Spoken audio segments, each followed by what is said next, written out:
নমস্কার, ফিরে এলাম গল্প পাঠের আসরে। আজকে শোনাব সুস্মিতা ঘোষের লেখা একটি ছোট গল্প, ছোটদের উৎসব। শুনতে থাকুন। ছোটদের স্বপ্ন, ছোটদের আশা, ছোটদের আরতি, ছোটদের ভাষা মায়ের কাছে বুঝি আগেই পৌঁছে যায়। মা যে জগৎ জননী।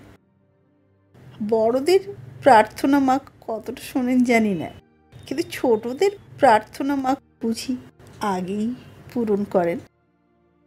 আজকের গল্প শুনলে সেটুকুই বিশ্বাস জন্মে। শুরু করছি আজকের গল্প, ছোটদের উৎসব। সপ্তাহের শুরু মানেই কাঁধে ব্যাগের ঝোলা নিয়ে স্কুলে যাওয়া, বাবাদের অফিস কাচারি যাওয়া, আর মায়ের ব্যস্ততা রান্নাঘরের হাতাখন্তিতে। সারা বছরটা কম বেশি এরকম কাটে সোনুর। তবে শরৎকাল এলেই মনটা পুজোর জন্য আনচান করে ওঠে সোনুর। স্কুলে যাওয়ার আগে টিউবওয়েল থেকে জল ভরে মা সেই কখন রেখে গেছে, কিন্তু সোনুর কি সেদিকে মন আছে? সে তখন স্নান করবে, নাকি আকাশের পেঁজা তুলোর মতো মেঘ দেখবে, নাকি আবার ওই মাঠে ছুটে গিয়ে কাশফুল তুলে আনবে, বুঝতে পারে না সে। কিন্তু ওই যে মায়ের ডাক, সোনু তুই আসবি নাকি আমি খুন্তিটা নিয়ে যাব, সেটা শুনে কি এড়িয়ে যাওয়ার উপায় আছে?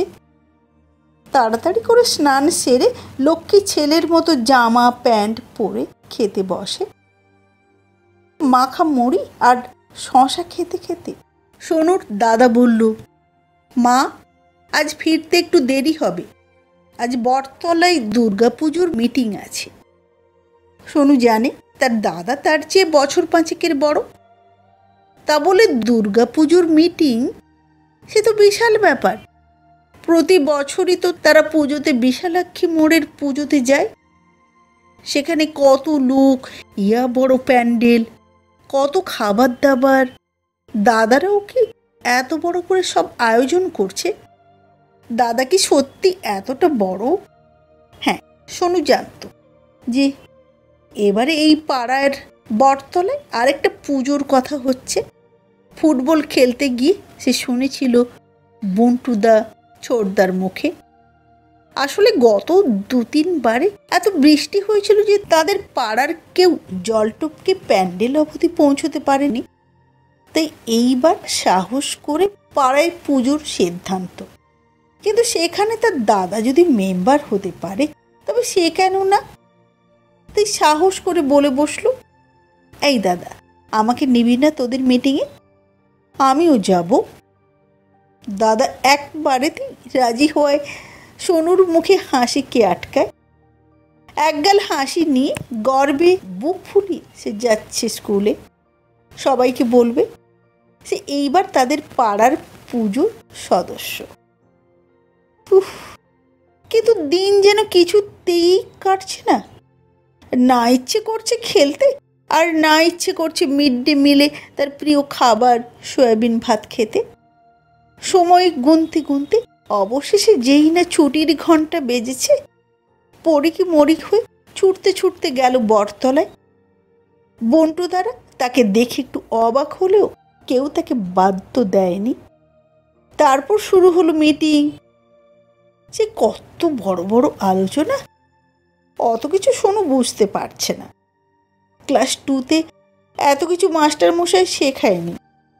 ঠাকুর বানানো, প্যান্ডেল বানানো, চাঁদা তোলা, আলো ফুল ফল প্রসাদ, ছোট বামুনকে নিয়ে আসা, উফ কত কাজ তাদের।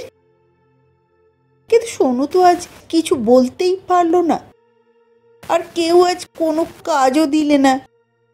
যদি সে পুজোর সদস্য হয়, তাহলে তাকেও তো একটা প্রস্তাব বা পরিকল্পনা দিতে হবে না? তাকে কিছু একটা ভাবতেই হবে। মিটিং শেষে বাড়ি ফিরে দাদা মাকে জানিয়ে দিল, মা 100 টাকা চাঁদা পড়বে তার আর ভাইয়ের মিলে। 100 টাকা? সেটা তো অনেক। তাতে তো 100টা কমলা পেপসি হয়ে যাবে। কিন্তু মা রাজি হয়েছে। তারপর রাত গড়িয়ে দিন গেলেও কোনো ভেবেই যাচ্ছে সে আজ মিটিংয়ে কি বলবে।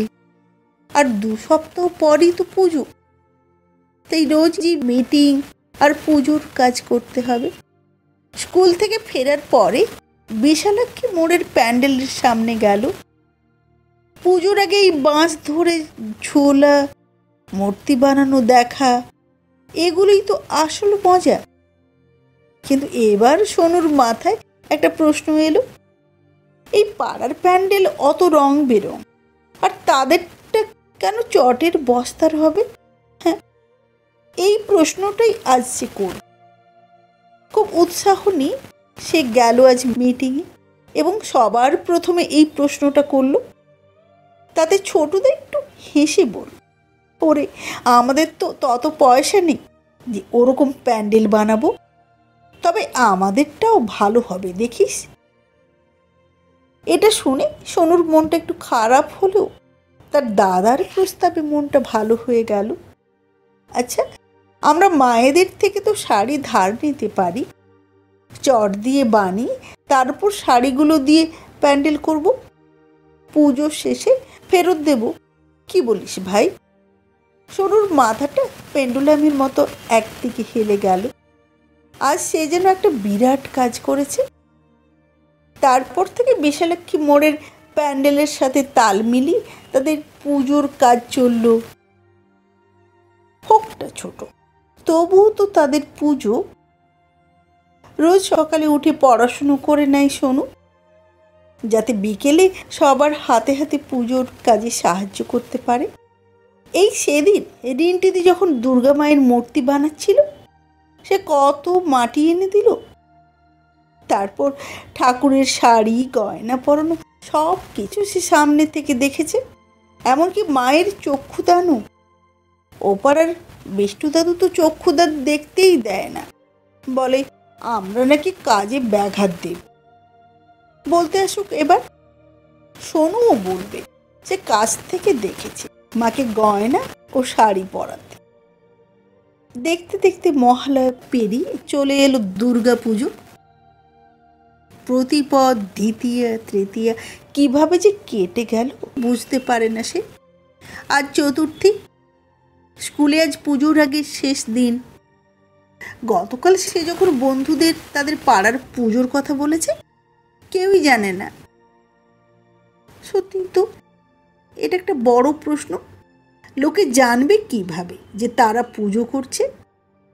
কেউই জানে না। সত্যিই তো, বিশালাক্ষী মোড়ে তো কত বড় বিজ্ঞাপন, পোস্টার দেয় তারা, বিজ্ঞাপন পোস্টার দেয়। তারা তো কোনো পোস্টার দেয়নি। লোকে জানবে কিভাবে যে তারা পুজো করছে? তাই কাল সারা রাত বসে বসে হাতে করে এই নিমন্ত্রণ পত্রটা সে বানিয়েছে। তাদের স্কুলে তো শিখিয়েছে চিঠি লেখা, সেই মতো সবাইকে চিঠি দিয়েছে সে। এবার সবাই আসবে তাদের ঠাকুর দেখতে। তবে দাদাকে আজ এটা বলতে হবে, না হলে এত লোকের খাবার বানাবে কি করে? এইসব আগডুম বাগডুম কত কিছু ভেবে ভেবে দিন কেটে যাচ্ছে তার। পঞ্চমী থেকে তার মাথায় বড় দায়িত্ব। ওই কলপাড় থেকে সকাল সন্ধে ফুল তুলে আনা আর ছোট বামুনকে পুজোয় সাহায্য করা। এইভাবে দেখতে দেখতে পঞ্চমী, ষষ্ঠী দুদিন আনন্দে কেটে গেল। কিন্তু কই তার কোনো বন্ধু তো এলো না। ঠিক আছে, সবে তো ষষ্ঠী গেল। আজ সন্ধেবেলা তাদের পুজোর পর মা, বাবা, দাদা সবাই মিলে বিশালাক্ষী মোড়ে ঠাকুর দেখতে গেল। তারপর ওখান থেকে গৌরীর হাট, বকুলতলা, পালপাড়া ওই জায়গায় পুজো দেখতে যাবে। গৌরীর হাটে অনেক বড় মেলা বসে। প্রতি বছর বাবা তাকে বুড়ির চুল, ফুচকা, ঘুগনি খাওয়ায়।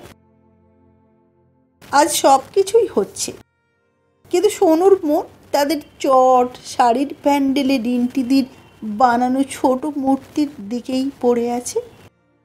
তারাও টুনি লাইট লাগিয়েছে, কাশফুল দিয়ে সাজিয়েছে, কিন্তু তবু একজনও আসেনি। এখানে কত ভিড়। বিষ্টু দাদু তাকে দেখতে পেয়ে বলল, কি রে সোনু, কাল থেকে আসিসনি কেন? সোনু বলল, কেন আসবো, আমাদের পাড়াতে পুজো হচ্ছে তো, তাই সারাদিন ব্যস্ত। তুমি এসো দেখতে। বিষ্টু দাদু হাসতে হাসতে বলল, তোদের আবার পুজো? এনে প্রসাদ নে, তুমি এসো দেখতে। তোদের আবার পুজো? অষ্টমীর দিন সকাল সকাল অঞ্জলি দিতে চলে আসিস, তারপর খিচুড়ি খেয়ে যাস। সোনু আসবে, বই গেছে, তাদেরও তো হবে খিচুড়ি। যদিও এই নিয়ে মিটিং হয়নি, তাও সে গিয়েই মাকে বলবে খিচুড়ি বানাতে। কেন, সবাই যদি অল্প ডাল চাল দেয় তাহলেই তো খিচুড়ি হয়ে যাবে। না, আরেক মুহূর্ত অপেক্ষা করবে না, তাড়াতাড়ি করে বাড়ি চলে গেল সে। বাড়ি গিয়ে দালানে বসে দাদাকে বলল, দাদা দেখ দুর্গামা কেমন একা একা বসে আছে। আচ্ছা, কেউ কেন আসছে না রে? আমরা প্রসাদ দিচ্ছি না বলে। আচ্ছা, যদি অষ্টমীর দিন আমরা সবাইকে খিচুড়ি খাওয়াই, হোক না অল্প, তাও মায়ের প্রসাদ তো। দাদা হেসে মাথায় হাত বুলিয়ে বলল, ভাই আমরা তো ছোট, অত পয়সা কোথায়? যখন বড় হব আমরা সবাইকে খাওয়াবো। আর ঠাকুর একা কই, এই তো সবাই আছি। ওই দেখ কালুয়া, ও কেমন মাকে পাহারা দিচ্ছে। চল এবার ঘুমবি চল, কাল অষ্টমীতে পুজোর অনেক কাজ, অনেকগুলো ফুল তুলতে হবে, তোকে। চল। এই বলে সোনুর দাদা ঘরে চলে গেল। সোনু প্যান্ডেলের কাছে গিয়ে বলল, আমাদের একটু বড় করলে না কেন মা? অষ্টমীর দিন সকালে নতুন জামা কাপড় পরে সবাই পুজোর প্যান্ডেলে হাজির। সোনু খুব খুশি, কারণ রিন্টিদি মায়ের জন্য খিচুড়ি বানিয়েছে, হোক না অল্প, তাও তো মায়ের প্রসাদ। নতুন জামা পরে অঞ্জলি দিয়ে প্রসাদ খেয়ে দল বেঁধে গেল বিশালাক্ষীর মোড়ে। আজ যেন সেখানে ভিড় উপচে পড়েছে। রাগ হচ্ছে সোনুর, কিসের এত ভিড়? এই সোলার সাজানো তো, এর চেয়ে ঢের ভালো তাদের কাশফুল। ইচ্ছে করছে একটানে শোলাগুলো খুলে ফেলে দিতে, কিন্তু না, মা বলেছে দুষ্টুমি করলে তাকে ওই ওষুধটার মতো দেখতে হবে। বেশ, কয়েকজন বন্ধুর সাথে দেখা হলো, কিন্তু কারোর সাথে কথা বলল না সোনু। কেন বলবে? কত কষ্ট করে সে চিঠি লিখেছিল, কেউ তাদের পুজো দেখতে এলো না। গটগট করে হেঁটে চলে গেল বাড়ির দিকে। অষ্টমীর সন্ধ্যায় সব দাদারা মিলে খেলার আয়োজন করেছে, তাই মন খারাপগুলো নিমেষেই কেটে গেল সোনুর। পরদিন নবমীর সন্ধ্যায় সন্ধি পুজোতে পাড়ার বেশ 2-3 জন কাকিমা এসেছে। এবার সোনু একটু খুশি, কিন্তু এখানে এসেও গৌরীর হাট, পালপাড়ার পুজোর কথা। তারা কত ছোট, তাও কত কিছু করেছে, সেটা নিয়ে কেউ একটা কথা বললে না। সবাই চলে যাওয়ার পর মণ্ডপ যখন একদম শ্মশান, সোনু তখন দুর্গা ঠাকুরের কাছে গিয়ে বলে, তোমাকে কেউ কেন দেখতে এলো না মা? তুমি ছোট বলে, আমরা অত পয়সা দিয়ে সাজাইনি বলে, নাকি আমরা প্রসাদ দিইনি বলে? তুমিও কি আমাদের ওপর রেগে আছো মা? আমাদের ছোটদের কি তোমাকে পুজো করতে নেই? দু চোখ দিয়ে জল গড়িয়ে পড়ল সোনুর। প্রদীপের শিখায় দেখে মনে হলো মাও যেন কাঁদছে। চুপচাপ চলে গেল সোনু নিজের ঘরে। আজ দশমী। সকাল থেকে অঝরে বৃষ্টি হচ্ছে, যেন মনে হচ্ছে পৃথিবীও চায় না মাকে বিদায় দিতে। আর সোনু তো একদম চায় না। সে জেদ ধরেছে ওই মূর্তিকে রোজ পুজো করবে সে। তারপর তার দাদার মায়ের অনেক বোঝানোতে সে রাজি হয়েছে। দুপুরবেলা সুতো কাটার পর তালপুকুরে মায়ের বিসর্জন দেবে।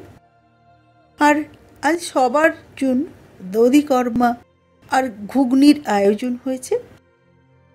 সবাই বলতে তারা 7 জন, কিন্তু এত বৃষ্টিতে তারা বুঝতে পারছে না কখন বিসর্জন দেবে। সোনু চাইছে আরো জোরে বৃষ্টি হোক। যদিও তারা যেখানে প্যান্ডেল করেছে সেখানে বৃষ্টির জল জমে না, তাও মায়েরা বরণ করতে তো যেতে পারবে না। আর সে কিছুতেই ছোট বামুনকে আনতে যাবে না। কিন্তু তাও যেন সব হয়ে গেল। দশমীর পুজোর পর সুতো কাটার পর এক অদ্ভুত ঘটনা ঘটল। সোনু তো নিজের চোখে বিশ্বাস করতে পারছে না। তাদের পাড়ার মা কাকিমারা সবাই এসেছে তাদের ঠাকুরকে বরণ করতে। যারা এই কদিনে একবারও আসেনি তারাও। এটা কি সত্যি নাকি স্বপ্ন দেখছে সে? আজ ভিড় যেন বিশালাক্ষী মোড়ের প্যান্ডেলকেও ছাপিয়ে গেছে। বৃষ্টির জন্য জল জমায় কেউ ওদিকে যেতে পারেনি, অথচ তাদের এদিকে আজ কত ভিড়। মা যেন তার কথা শুনেছে। এখন সোনুর অনেক কাজ। আরো ফল মূল আনতে হবে, পাতা আনতে হবে, এতজনের দধিকর্মা বানাতে হবে। যে এত বৃষ্টির মধ্যেও এক প্রান্ত থেকে আরেক প্রান্ত ছুটে চলেছে সোনু। সে যে আজ বিরাট খুশি। সবাই তাদের প্যান্ডেল দেখেছে, একটু বেশি জল মেশানো দধিকর্মা খেয়েছে, আবার চাঁদাও দিয়েছে যাতে পরের বছর পুজো করতে পারি আমরা। আবার পরের বছর পুজো হয়। বিসর্জনের আগে সোনু যখন দেখল সবাই মায়ের কানে কানে গিয়ে কিছু বলছে, তখন সোনুও গিয়ে মায়ের কানে কানে বলল, পরের বছর আমাকে আরেকটু বড় করে দিও মা, আর একটু বড় করে দিও ঠাকুর। আমি অনেক ফুল দিয়ে তোমায় সাজাবো। তাড়াতাড়ি এসো, কিন্তু দেরি করো না মা, দেরি করো না মা, তাড়াতাড়ি এসো কিন্তু। নমস্কার। ছোটদের উৎসব গল্পটি পাঠ করে শোনালাম। সঙ্গে থাকুন। আবার দেখা হবে আগামী পর্বে একটি নতুন গল্প নিয়ে। আজকের মতো নমস্কার।